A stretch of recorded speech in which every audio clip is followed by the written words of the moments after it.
truk peti kemas terbalik dengan kondisi kontainer melintang dan menutup satu ruas jalan kawasan Demang Lebar Daun, Palembang.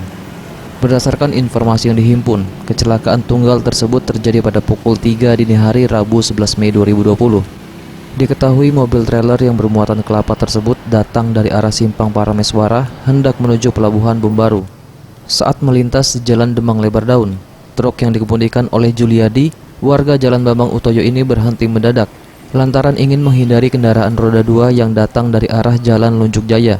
Akibatnya kendaraan dengan plat B9770 SYK tersebut mati mendadak dan tiba-tiba termundur sehingga sang supir tidak dapat mengendalikan truk trailer tersebut. Akibatnya truk menabrak sisi jalan dan menghantam trotoar, dan kontainer harus terbalik menghalangi jalan.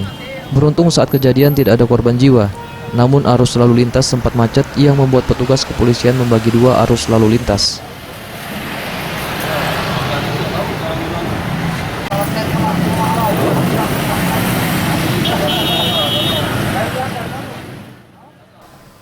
Tim Liputan Sriwijaya TV.